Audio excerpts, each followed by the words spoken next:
Hello दोस्तों, स्वागत है आपका हमारे चैनल सपनों की दुनिया में। आज हम आपके लिए लेकर आए हैं दो बहुओं की कहानी। कहानी को सुनने से पहले अगर आप हमारे चैनल पर नए हैं तो हमारे चैनल को सब्सक्राइब करें और लाइक करें और अपने दोस्तों को शेयर करें। एक गांव में रामदयाल नाम का किसान रहता था। उसके दो बेटे थे, रघु और मोहन। दोनों की शादी हो गई।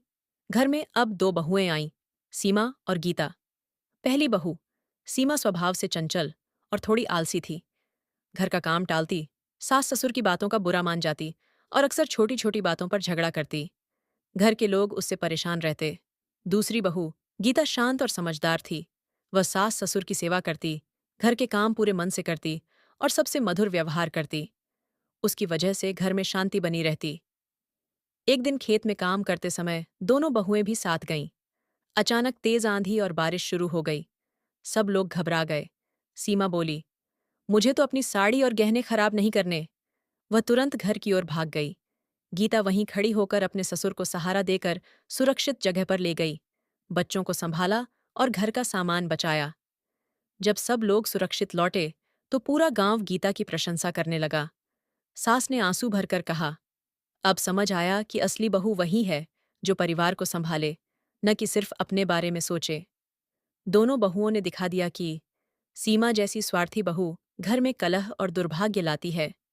गीता जैसी त्यागी और समझदार बहू घर को स्वर्ग बना देती है। बदनसीब बहू। एक छोटे से गांव में सावित्री नाम की लड़की की शादी पास के गांव में हुई। वह संस्कारी, मेहनती और सबका आदर करने वाली थी। परंतु उसकी किस्मत इतनी खराब थी कि शादी के बाद जिस घर में भी कदम रखती वहां मुसीबतें टूट पड़तीं। पहले ही दिन जब वह ससुराल पहुंची तो आंगन में रखा अनाज का गोदाम अचानक गिर गया।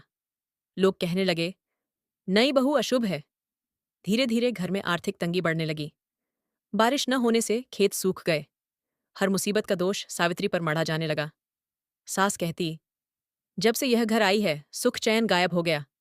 सावित्री हर दिन आंसू बहाती लेकिन किसी से शिकायत न करती। वह सोचती, शायद यही मेरा भाग्य है। एक दिन गांव में एक संत आए।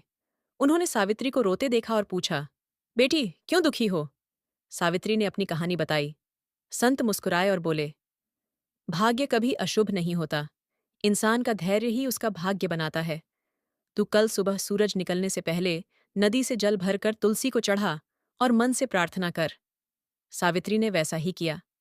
धीरे धीरे घर की स्थिति सुधरने लगी। खेतों में फसल आई, घर में बरकत लौट आई। अब वही सास जो उसे बदनसीब कहती थी कहने लगी, ये बहू तो हमारे घर की लक्ष्मी है।